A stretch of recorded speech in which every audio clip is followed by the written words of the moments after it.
Né, para o Marcos Braz e também para o Bruno Spindel. Boa tarde, Braz, Spindel, Monique Danello, TNT Esportes. Queria perguntar para vocês, imagino que o torcedor esteja ansioso para saber sobre isso, porque depois do último jogo, uma das respostas do Tite acabou chamando muita atenção, que foi quando ele disse que precisava conversar com vocês para entender o que seria prioridade nessa temporada, que na visão dele era humanamente impossível disputar todas as competições com um time 100%. Não sei se essa conversa já aconteceu, se foi a forma, se ele se expressou da forma correta, mas acho que seria importante vocês falarem um pouco sobre isso, já que o Brasileirão começa amanhã e a temporada está só começando.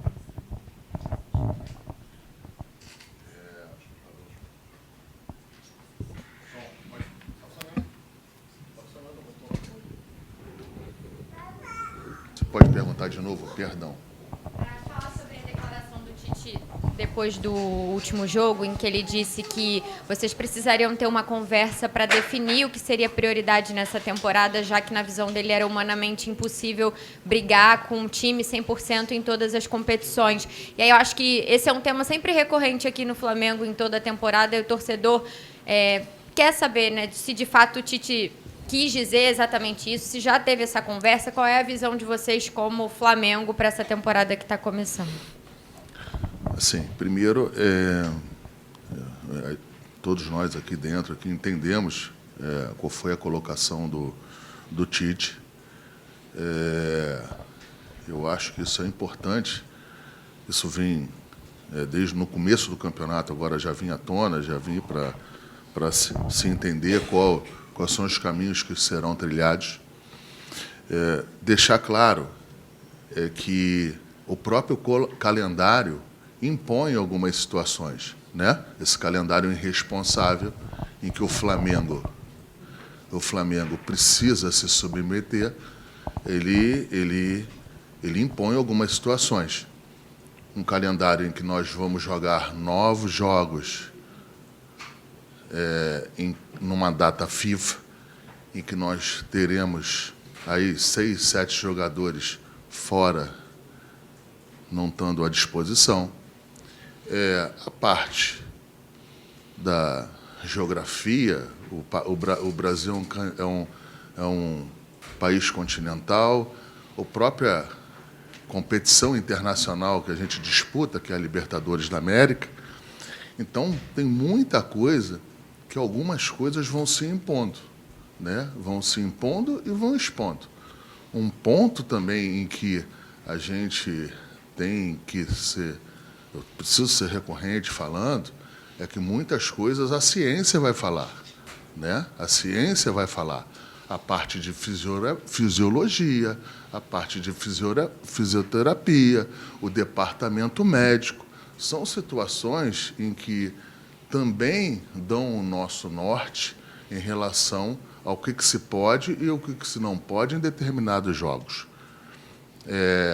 Lógico que aqui o Flamengo quer ganhar e disputar, o Flamengo quer disputar sempre da melhor maneira e ganhar sempre o que for disputar, mas nós faremos e ganharemos o que for possível.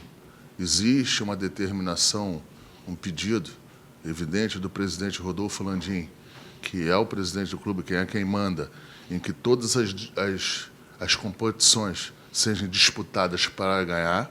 É isso que será feito, mas, claro, dentro da análise, mais uma vez, da ciência, né? A ciência em que nós temos aqui uns departamentos que foram investidos milhões, temos praticamente um laboratório aqui dentro, exatamente para isso.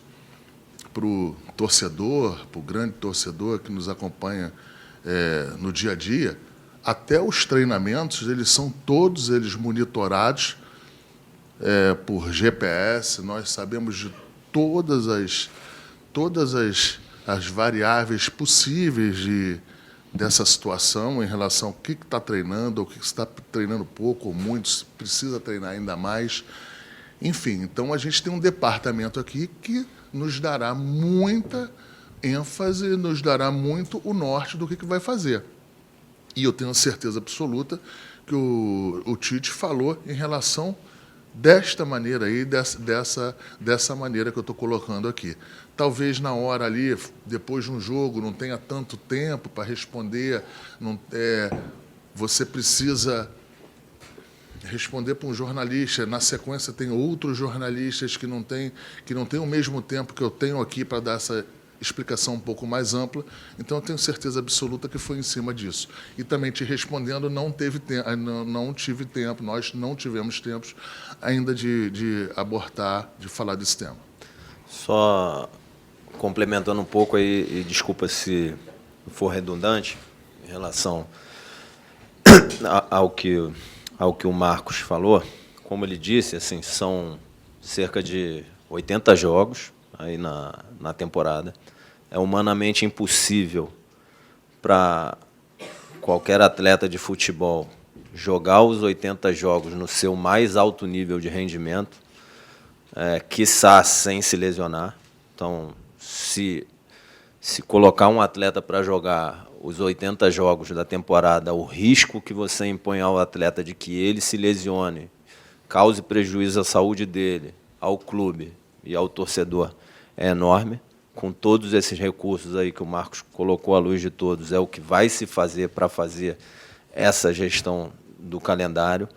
O Flamengo investiu para ter um elenco robusto, com disputa em todas as posições. O ambiente competitivo no Brasil é cada vez mais acirrado. Você tem clubes que têm folha de pagamento similares à do Flamengo. Do que eu me lembro aqui, Inter, São Paulo, Corinthians, Palmeiras, Atlético Mineiro, Botafogo, não me lembro se mais algum. Esses times têm folha de pagamento nos níveis ou até maiores que a folha de pagamento do Flamengo, que é um indicador de quão competitivos eles são. Não é só o recurso financeiro que é o que traz a competitividade, mas é um indicador. Então, você tem um calendário, você tem, como o Marcos disse, os 9 jogos da Copa América, que o Flamengo vai jogar desfalcado de 4, 5, 6, 7, 8 jogadores no seu elenco. E essa escolha de priorizar a Copa do Brasil, quem fez foi a CBF, não foi o Flamengo. O Flamengo, em toda competição que entra para disputar e ser campeão. Acho eu que a CBF fez uma escolha não esportiva, mas uma escolha com um olhar comercial, que acho que é uma competição que a CBF deve lucrar depois de distribuir premiação, logística, etc., ela deve lucrar uns 200, 300 milhões de reais ali, que deve sobrar no caixa da CBF. A escolha deve ter sido por causa disso. Isso é uma dedução minha, mas pode ser, pode não ser, porque, do ponto de vista esportivo, não faz sentido você tirar todos os atletas de seleção, que no Campeonato Brasileiro devem ser 40, dos clubes, e desprestigiar o campeonato, como a gente prometeu aqui, é a última vez que a gente vai tocar nesse tema antes do campeonato começar, mas a CBF rompeu um princípio que ela tinha e sempre defendeu, que era da isonomia esportiva, quando fez essa escolha. O Campeonato Brasileiro não tem isonomia esportiva, ele é mais difícil para os clubes que têm e desequilibrado para os clubes que têm seus atletas convocados para as seleções. Mas, voltando aqui, o Flamengo ele entra em todas as competições para ganhar. O calendário impõe, de acordo com a ciência, de acordo com o planejamento, determinadas escolhas.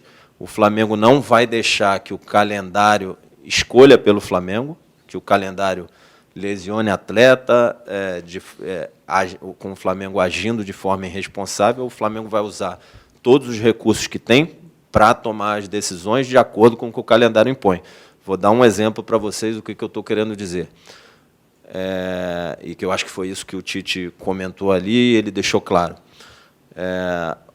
A gente deixou muito claro, desde o presidente, o Marcos, eu, que o estadual era de fundamental importância para o Flamengo. É uma competição que a gente disputa. Nos 6 anos da gestão do presidente Rodolfo Landim, o Flamengo chegou na final em todos os anos, ganhou 4 dos 6 estaduais, e era fundamental que tivessem todos focados aí nessas finais. O Flamengo jogou num sábado com Nova Iguaçu, primeiro jogo da final. O Flamengo ganhou de 3-0. Do ponto de vista físico, o mental não precisa dizer, porque é uma final. A demanda mental de um jogo desse, de concentração ao longo da semana no próprio jogo, é absurda. Do ponto de vista físico, e que mostra o foco de todos, foi o jogo de maior demanda do grupo como um todo, de várias métricas. Vários atletas bateram recordes pessoais ali do ponto de vista físico nesse jogo. No dia seguinte, eles tiveram que se apresentar cedo aqui no CT, fizeram uma refeição rápida, foram para o aeroporto, viajamos todos para a Colômbia, uma viagem de 6 horas, né? 6 horas. Viagem de 6 horas, acho que de porta a porta entre 10 e 11 horas. Isso. E 2 dias depois, o time estava jogando a 2.600, 2.700 metros de altitude, um jogo de estreia na Libertadores, duríssimo.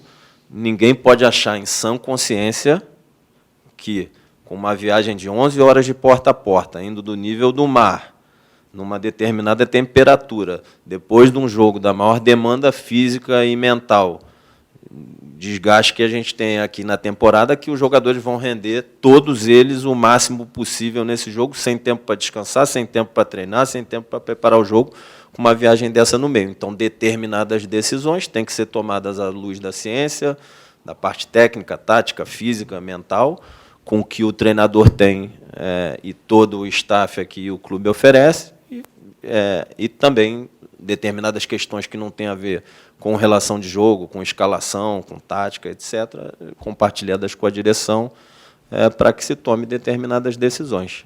Sendo bem claro assim e indo direto, detalhando um pouquinho mais, é isso. E, de novo, para terminar, o calendário não vai tomar decisão pelo Flamengo. O Flamengo vai tomar as decisões que tiver que tomar para preservar a saúde dos atletas e extrair o maior rendimento possível do grupo. Marcos, Bruno, aqui. Voltando um pouco no tempo, em 2019, para ser mais específico, em maio, o Flamengo foi ao Bangu e contratou o João Lucas.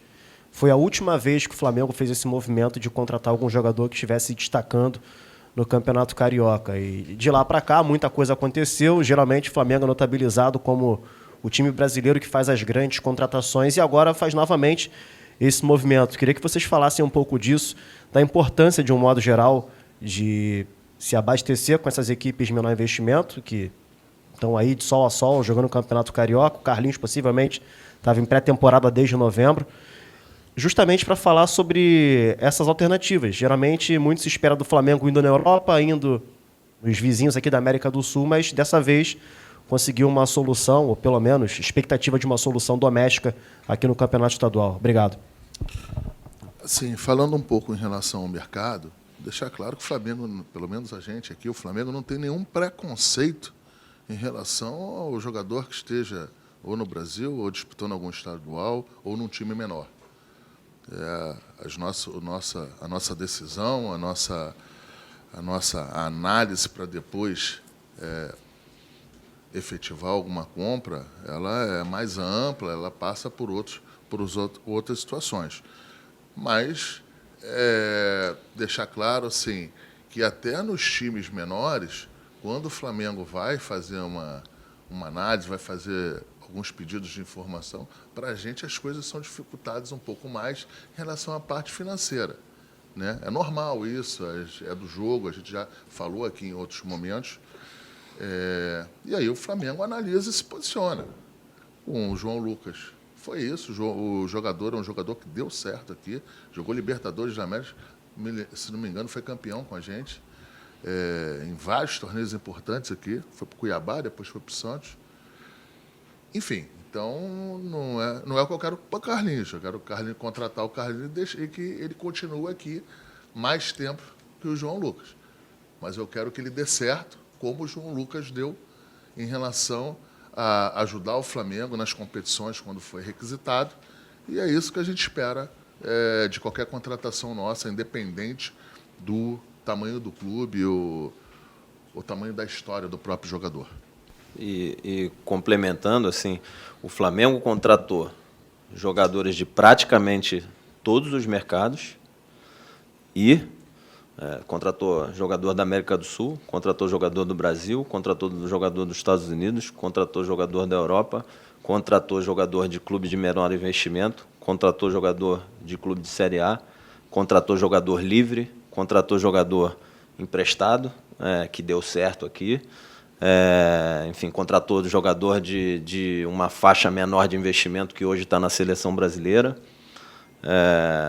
Contratou jogador também de uma faixa, vamos falar do Eric, uma faixa de investimento mais baixo também, que é titular do Flamengo e está no Chile. Então, o Flamengo não tem, como o Marcos disse, preconceito ou viés. O Flamengo ele busca jogadores que possam somar ao elenco e ajudar o Flamengo a ser campeão dentro da realidade financeira do Flamengo. Sem querer um pouco se vitimizar, foi imposta isso de uma maneira, eu acho que injusta ao departamento de futebol do Flamengo, que o Flamengo só faz contratações milionárias. O Flamengo faz contratações milionárias também. O Flamengo foi na Argentina, trouxe o Rossi livre. O Flamengo foi no Bayern de Munique, trouxe o Rafinha livre. O Flamengo foi ao Atlético de Madrid, trouxe o Felipe Luiz livre. E assim, eu vou ser injusto falando algumas coisas. O Flamengo foi no Cruzeiro e trouxe o Arrascaeta pagando uma quantia impensável no jogador aqui internamente com o clube brasileiro. O Flamengo trouxe por empréstimo Gabigol e Pedro. Thiago Maia. E depois efetivou as compras, foram efetivadas as compras. Então, o Flamengo aqui fez uma política nos últimos 5 anos e 3 meses, que é o que eu posso falar aqui, sempre com o comando do presidente Rodolfo Landim, de maneiras diversas. A gente trouxe muito jogador que não tinha vínculo que eu digo é que não precisou pagar o jogador que estava praticamente liberado. Gustavo Henrique veio livre. Então, falava que a gente não foi na América do Sul. A gente foi para a América do Sul também. Quando foi possível, a gente foi. Então, quando foi possível, a gente foi no Bangu. Agora a gente foi no Nova Iguaçu. Então, assim, estou aproveitando que foi imposto alguns carimbos aqui no departamento de futebol que, ao meu ver, foram injustos e que a gente... Injustos, mas com... Sempre que eu falo isso, mas com erro de eu e Bruno não ter vindo para cá e ter dado algumas entrevistas maiores para falar da parte financeira e da parte exatamente de como foram feitas essas contratações na parte de mercado. Boa tarde, Marcos, Bruno, aqui no meio, Gabriel Orfo, canal Paparazzo Rubro Negro. Queria saber de vocês sobre o jogador que pertence ao Flamengo, mas que está emprestado, que é o Hugo Souza, que está se destacando lá no Chaves de Portugal. Tem uma partida muito boa contra o Benfica, pegou 3 pênaltis. Queria saber como que vocês estão enxergando essa situação do Hugo Souza, se o Chaves já demonstrou interesse, né? Eles têm a opção de exercer a compra dele, se o Chaves já demonstrou interesse ou se tem a possibilidade dele voltar aqui ao Flamengo ao término do seu contrato com o clube português. Obrigado. É um empréstimo, o detentor é o Flamengo. Caso acabe o empréstimo e não tenha mercado, a gente respeita o contrato, ele volta. Mas, para deixar claro para você, na nossa cabeça, nesse primeiro momento, a gente não conta com o jogador. A gente trouxe o Rossi, tem um reserva em que a gente acha de altíssima qualidade, tem um menino da base já está super enturmado aqui, que ele já está mais do que equacionado em relação ao ambiente. Então, a gente, nesse primeiro momento, a gente não vê como uma possibilidade da volta dele, a não ser que aconteça uma situação de mercado em que não tenha, que eu acho muito pouco provável, até pelas atuações dele, até pela estatura dele, até pelo amadurecimento dele já fora daqui. Eu pessoalmente gosto muito dele e que ele tenha uma sequência de carreira ainda melhor que ele teve até agora. Boa tarde, Bruno, Marcos. Voltando um pouco na pergunta da Monique, O Bruno falou que vocês deixaram claro que o estadual era fundamental no planejamento e tudo mais. E aí vocês explicaram já que é a ciência que vai falar e tudo mais. Mas existe alguma prioridade? Assim, a diretoria entende que algum dos campeonatos que vem pela frente é uma prioridade ou isso não vai ser levado em consideração, vai ser mesmo a questão da ciência? E assim, aí lembrando, os treinadores mais recentes, por exemplo, o Jesus ele não gostava muito de poupar. Já o Dorival tinha um time das Copas e tudo mais. Aí, se vocês puderem falar um pouco sobre como é o processo... Jesus não gostava de poupar, mas poupava. Só que vocês não falam que ele poupava. Mas o Bruno vai falar desse assunto. Deixa eu dar um pouquinho de número.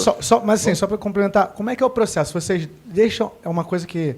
Vocês dão a liberdade para o treinador ou existe também uma orientação da gestão? 200% decisão do treinador e comissão técnica. Então, vamos lá. O próprio Jorge, em 2019, isso é número, tá? Isso não é chute, não é nada. Eu não estou dizendo que ele não repetiu o time, mas se você pegar o time de domingo para quarta, de quarta para domingo, sempre o time do jogo seguinte contra o anterior, acho que ele não repetiu praticamente nenhum. Em média, ele trocava 3 a 4 jogadores por partida. No jogo contra o Grêmio, na terça, antes da final da Libertadores, ele trocou 9 jogadores e deixou os 9 do Rio de Janeiro preparando para a final da Libertadores. Rogério Ceni também era entre 3 e 4 jogadores ali. Renato, acho que por volta disso também. O Dorival já era em torno de 7. Tá? Então, cada um tem uma estratégia. É óbvio que o que a gente procura fazer é montar um elenco que tenha capacidade de enfrentar os desafios da temporada, de acordo com o calendário. O Flamengo entra para disputar todos os títulos, mas o que o Tite colocou e o que a gente coloca é humanamente impossível. O que o imaginário popular, como você disse, coloca, que é sempre o mesmo time, isso não acontece, porque não tem ser humano que aguente jogar 80 jogos na temporada sem que o seu rendimento caia ou ele se lesione. Vocês podem ver, se eu tiver, eu posso estar cometendo algum equívoco, mas não é um equívoco muito grande. O próprio Palmeiras, nas 3 últimas finais do Campeonato Paulista, ele colocou 11 reservas para jogar no jogo da Libertadores entre as 2 finais do Campeonato Paulista. Então, assim, isso eu estou colocando esse dado e esse fato para expor que o calendário brasileiro impõe. Então, quando um atleta joga um jogo domingo, outro quarta e outro sábado, a queda de rendimento no terceiro jogo é um negócio absurdo. E aí você vai jogar o terceiro jogo contra o time que teve uma semana livre, é uma queda absurda. Então, tem determinadas decisões que têm que ser tomadas à luz da ciência, etc. E, nesse sentido, essas decisões, óbvio, precisam ser discutidas também, algumas, né? Nada que tenha a ver com relação de jogo, nem que tenha a ver com escalação, isso aí é 100% do treinador. Algumas precisam ser discutidas também com a direção, mas colocando de novo aqui, se fosse possível, óbvio que a gente gostaria que se jogasse sempre da mesma forma os 80 jogos, mas não é humanamente possível. Boa tarde, Braz. Boa tarde, Bruno. Marcos, eu queria perguntar em relação ao campeonato que você tem um carinho especial, eu acredito que o Bruno também, você foi campeão 3 vezes, ele 2, o Tite foi campeão 3 vezes. Até o Bruno já falou da questão que não há isonomia por conta do que ele acha que uma escolha da CBF acabou causando esse desequilíbrio esportivo. Mas como se planejar para fazer que o Flamengo volte a conquistar, ou pelo menos que dispute fortemente o Campeonato Brasileiro até o final, já que o Flamengo não lidera o Brasileiro desde a última rodada do Campeonato Brasileiro de 2020. Obrigado. Fred, isso... Alô? Foi. Fred, esse dado que você falou aí da última vez que o Flamengo foi líder, a gente falou aqui, já dentro aqui. É um dado que muito importante e que nos preocupa, né? 2020 foi a última vez que a gente... Foi isso, né? Que a gente foi líder aqui. Nos preocupa. Agora, em relação a campeonato, você vai analisando, vai vendo o que é possível fazer para você analisar o teu poder decisório. E isso aí não deverá ser feito, sem a análise da parte da ciência e no dia a dia, você ir vendo e checando isso no dia a dia. Eu não posso falar hoje o que vai ser prioridade. Hoje o Flamengo não tem prioridade. A prioridade do Flamengo hoje ela é no sentido de o que disputar, ganhar. Quando eu falo isso, nada tem a ver com diferente do que o Tite falou. Senão amanhã já vai sair que o Tite falou um negócio, sai outro. Nada disso. Apenas é que a gente precisa de embasamento da ciência para ir tomando as decisões. E é nesse sentido que o Tite falou. Tenho certeza absoluta. E aí ele vai conversar. Agora, o fato, mais uma vez, o fato da CBF nos tirar 8 ou 9 jogadores, 4 ou 5 titulares, de um campeonato duríssimo, em que o percentual é enorme de número de jogos, são 9 jogos, né? Eu acho que a CBF também a CBF que está priorizando, não é a gente que tem prioridade de absolutamente nada. E, mais uma vez, a gente está aqui por diversas vezes falando desse assunto, porque essa será a última vez que a gente vai falar de calendário aqui. Porque depois que começa o campeonato, se não estiver bem, se não estiver mal, se não estiver na ponta, parece ser desculpa. Então, a gente vai deixar esse papel para vocês. Esse papel de fiscalização a gente vai deixar para a imprensa. Uns com mais isonomia, outros com menos isonomia, uns com mais interesses, outros com menos interesses, mas a gente vai deixar o papel para a imprensa fazer essas cobranças e analisarem o que vai acontecer com o Flamengo e com os clubes que cederem jogadores nessa loucura de nos tirarmos essa quantidade de jogadores dentro de um campeonato continental e duríssimo. Braz, aqui. Boa tarde, Bruno. O Flamengo, já há 3 jogos, o técnico Tite improvisa jogador na lateral direita. Ele falou que o Varela saiu agora porque estava com cãibra. Tem grande possibilidade de Ayrton Lucas ser convocado para a seleção brasileira e o Vinha para a seleção uruguaia na Copa América. Então o Flamengo ficaria ali sem lateral esquerdo.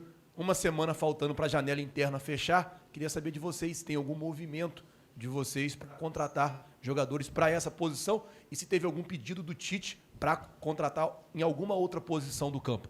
Obrigado. Não teve nenhuma movimentação do Flamengo e também não teve, a princípio, nenhuma solicitação do Tite para repor aí dentro dessa situação que você acabou de falar, até porque não adianta chegar a trazer o jogador, porque eu vou ter que prestar atenção se ele é de seleção ou não. Se for de seleção, a gente vai ficar no mesmo problema. Ele é convocado e eu fico sem um jogador. Aí eu subo para 10, 9, 10. Então não adianta. Na verdade, o que está sendo imposto ao Flamengo é o Flamengo fazer contratação em uma outra prateleira. E o Flamengo não vai fazer. É isso que foi imposto ao Flamengo. Fazer contratação em uma outra prateleira. De análise técnica, análise de poder decisório para se fazer isso. E outra coisa, um outro ponto. Você não pode trazer o jogador só para 10 jogos. O Flamengo, quando traz um jogador, tem que ou pagar pelo jogador ou fazer um contrato longo com o jogador. Então, eu trago o jogador. E depois, quando voltarem os jogadores que foram para a seleção, eu fico com 40 jogadores aqui dentro, aí começa, o nego encheu o saco falando que, olha só, contratou muita gente, tem muita gente. Não tem muita gente. É porque a situação do calendário, você nos faz tomar alguns riscos que são esses aí. E outra, para completar, como é que eu vou, Marcos e eu, presidente, vamos adivinhar como que o jogador vai performar até a Copa América e a cabeça do treinador da seleção do Chile, do Uruguai, da Argentina, do Brasil, como que eu vou adivinhar a cabeça deles, quem é que vai ser convocado para planejar elenco? Como é que eu vou adivinhar isso? Se convocar mais jogadores do Flamengo, se convocarem 11, 12, o Rossi acabou de bater o recorde sem tomar gol da história do Flamengo. Guilherme, nos 30 maiores países do futebol, nos 30 maiores, o único lugar que não para é aqui. O único lugar que não para é no Brasil. Então, a gente está certo e os outros 29 estão errados. A Inglaterra está errada, a Espanha está errada, a França está errada, está certo o Brasil. Então, assim... E assim... Temos que conviver com isso. Para terminar, o interesse dos clubes, 13 da Série A, foi que não se tivesse jogo dentro da Copa América. Os clubes deixaram isso claro.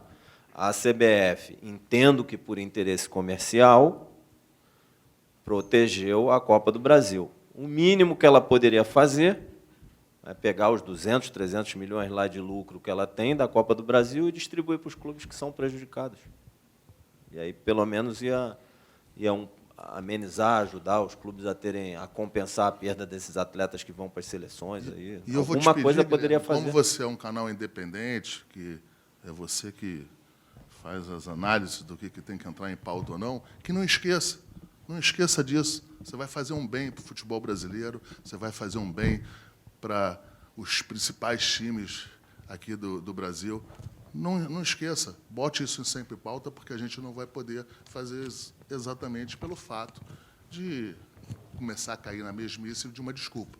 Então, faça isso, se você puder, que você vai estar contribuindo com o futebol brasileiro. Tenha certeza disso. Marcos e Bruno, aqui. Até aproveitando o gancho, já que isso tem sido realmente o tema da coletiva de imprensa de vocês dois, como é que é o diálogo com a CBF? Qual foi a última conversa que vocês tiveram, então, com a entidade? A resposta, um posicionamento? Vocês têm diálogo nesse momento para resolver e achar uma solução, talvez? Ou não tem nenhum parecer da CBF em relação a isso? Eu queria saber justamente como está essa relação do Flamengo com a CBF, porque são várias as coletivas que vocês reclamam sobre isso, não só vocês também, mas outros clubes também reclamam sobre essa ausência de jogadores durante a Copa América ou amistosos. E eu queria saber o que a própria entidade fala com vocês, qual é o parecer, posição deles. Não, a entidade negou a solicitação do Flamengo e de outros tantos clubes do futebol brasileiro. Foi isso. Ela disse que entende mais do interesse dos clubes que os próprios clubes entendem do seu interesse. Ela disse que a Copa do Brasil é mais importante, porque é um torneio de mata-mata, você tirar jogador num torneio de mata-mata iria prejudicar um negócio que não teria volta, mas você tirar também um jogador de 25% do campeonato, você decide um campeonato. E, para completar, a Copa do Brasil ela não paga tanto assim como as pessoas entendem. A Copa do Brasil ela paga bem para quem chega na final. Para quem não chega na final, um estadual paga mais. Então, assim, até do ponto de vista da relevância financeira, um clube paulista, por exemplo, de alto investimento, ele ganha muito mais no Campeonato Paulista do que normalmente ganha na Copa do Brasil, a não ser que chegue na final. Um clube, os 4 grandes do Rio, o Vasco eu não sei se assinou ou não, enfim, mas os grandes do Rio, de forma geral, vão ser melhor remunerados no estadual do que na Copa do Brasil, exceto se chegarem na final. Então, assim, nem do ponto de vista financeiro, é verdade a afirmação da CBF. Eu entendo, assim, a gente está olhando sempre aqui as coisas do ponto de vista esportivo. Mas o que os clubes deixaram muito claro para a CBF, 13 clubes da Série A, é que os clubes preferiam que o Campeonato Brasileiro não fosse afetado dessa forma pela Copa América. A CBF disse que entende mais do interesse dos clubes brasileiros do que os próprios clubes. Então, assim, não creio que entenda mais do interesse de cada clube do que cada um de seus presidentes. Mas, assim, a CBF, sim, respondeu, colocou suas razões. No final das contas, o que a CBF diz assim, eu que decido, o direito é meu, o calendário faço eu, e ponto final. Marcos, Bruno, última pergunta aqui. Boa tarde, Bruno. Boa tarde, Marcos. Léo José, do Coluna do Fla. Nessa janela do começo de ano, vocês foram atrás do Luiz Henrique, do Botafogo, até por conversa com a comissão técnica em relação ao novo ponta-direita para o elenco, né? E, ultimamente, o Tite ele colocou o Bruno Henrique, já está puxando algumas opções ao Luiz Araújo. A pergunta é, para essa janela agora de abril, ou até mesmo para do meio do ano, vocês estão pensando na contratação de algum novo ponta-direita? Eu vou responder para a janela de abril. Não. A janela de abril, não. Agora, para frente... A janela de julho não tem... Até porque você não sabe se a gente vai perder algum jogador, se tem algum clube gigante querendo algum jogador do Flamengo. A gente não tem a informação de outra. A gente monitora até bem isso aí. A gente monitora muito bem isso aí. É um trabalho que não aparece, mas a gente monitora muito. Só que eu acho que a janela do meio do ano ainda está muito cedo para a gente falar. Já a janela que vai fechar no dia 19, eu posso te falar que não. Assim, para a janela do meio do ano, a gente não tem diagnóstico, planejamento. Acho que é por isso que não tem, entendeu? E, completando ali, você tem uma série de atletas que disputam posição com o Luiz ali pela direita e que ocuparam aquele espaço ali nas alternativas que vocês podem ver que o Tite fez ao longo dos jogos. Quando o Bruno falou de planejamento, é específico dessa posição, desse lugar, dessa posição que você falou. Isso aí. E aí você tem o Bruno jogando ali, o Cebola, Vitor Hugo, Matheus Gonçalves, várias alternativas ali que o Tite utilizou nessa posição e que estão disputando com o Luiz. De novo, hoje, dentro do elenco, tem disputa em todas as posições. Todas, absolutamente todas. Muito obrigado, Marcos, Bruno. Obrigado a todos, gente. Até a próxima. Obrigada, Braz.